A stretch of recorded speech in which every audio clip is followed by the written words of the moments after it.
Pemirsa, Anda kembali menyaksikan Apa Kabar Indonesia Siang.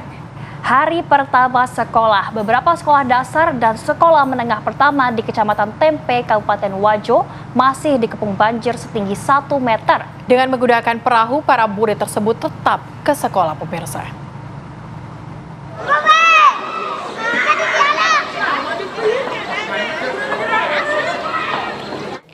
Beginilah kondisi beberapa permukiman dan sekolah di Kecamatan Tempe pada hari pertama sekolah setelah liburan tahun baru.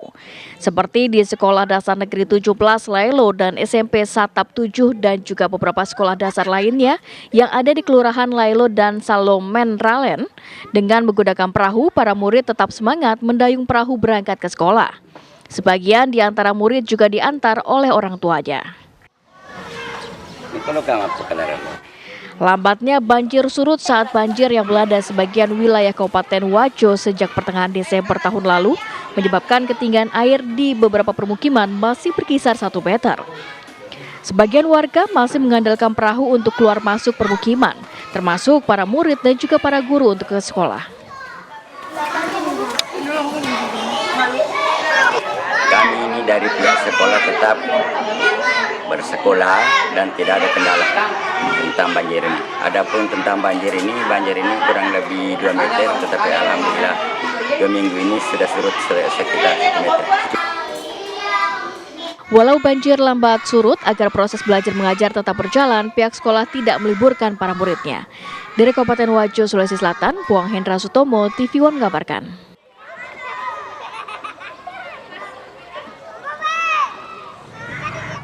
Pemirsa, untuk mengetahui bagaimana aktivitas belajar mengajar saat hari pertama sekolah di lokasi banjir di Wajo, Sulawesi Selatan, sudah bergabung bersama kami Kepala Sekolah SD Negeri 17 Laelo, Bapak Agus Mila. Selamat siang, Pak Agus. Ya, selamat siang. Ya, Pak Agus, apakah aktivitas belajar mengajar ini masih terganggu akibat banjir? Aktivitas belajar ya aman-aman saja. Tidak terganggu tentang masalah banjir.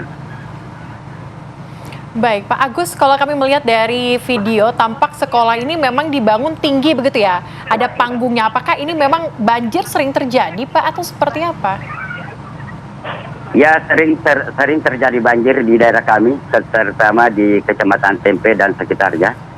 Di kelurahan kami ini, Kelurahan Lelo, dampak banjir itu ada 5 sekolah, 1 taman kanak-kanak, 2 SD, dan 1 SMP Satap. Dan ketinggian air kurang lebih 2 meter. Baik, Pak Agus, ini sudah berapa lama surut, banjirnya? Ya. Mulai dari pertengahan bulan 12, bulan Desember, sampai sekarang. Oke, Pak. Tapi biasanya, Pak, kalau banjir setinggi 2 meter ini terjadi di sana, Pak, itu biasanya berapa lama waktu yang dibutuhkan untuk air kemudian surut, Pak? Tahun kemarin kurang lebih 8 bulan. Kalau sebulan ini kurang lebih ya 1 bulan lah. Malah tahun kemarin itu sekolah kayu itu roboh. Jadi alhamdulillah dapat bantuan dari PUPR, alhamdulillah diganti dengan permanen. Baik, Pak Agus, ini kan tentunya bagi anak-anak ini mengganggu aktivitas mereka untuk berangkat ke sekolah. Bagaimana Pak respon dari anak-anak ini mengetahui banjir sudah cukup lama Pak terjadinya? Kalau anak-anak tentang proses mengajar, dia suka sekali. Karena dibantu dengan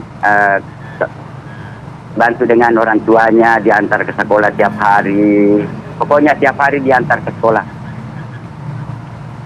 Oke, baik Pak Agus, tetapi kami juga melihat di video ini ada beberapa anak-anak yang bahkan mendayung sampan atau perahu ini sendiri begitu, bersama dengan teman-temannya ke sekolah. Emang biasa terjadi seperti itu, Kak, Pak? Apakah memang antusias belajar dari anak-anak ini cukup tinggi, Pak, di sana? Atau seperti apa? Ya, cukup tinggi antusias belajar. Dan ada pun tentang perahu sendiri karena mungkin orang tuanya tidak bisa mengantar sehingga perahu itu dikasih sama anaknya untuk ke sekolah begitu. Baik, Pak Agus, apakah ada jam penyesuaian begitu Pak? Kan mungkin anak-anak ini membutuhkan waktu yang lebih lama daripada biasanya untuk mengayuh sampan tersebut untuk sampai ke sekolah atau bagaimana Pak?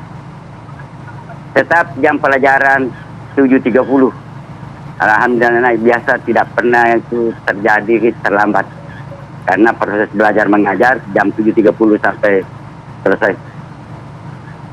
Baik, tetapi dari pihak sekolah apakah sudah meminta bantuan kepada pemerintah terkait dengan hal ini Pak? Karena ini juga mengganggu anak-anak begitu ya?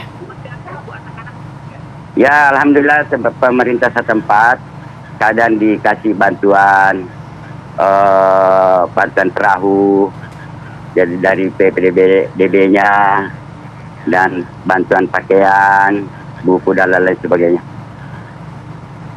Baik, Pak Agus Mila, terima kasih sudah bergabung bersama kami di Apa Kabar Indonesia Siang. Semoga memang walaupun dalam kondisi seperti ini, anak-anak tetap antusias untuk belajar dan juga kondisi ini bisa segera terselesaikan begitu ya Pak ya. Terima kasih, sehat selalu.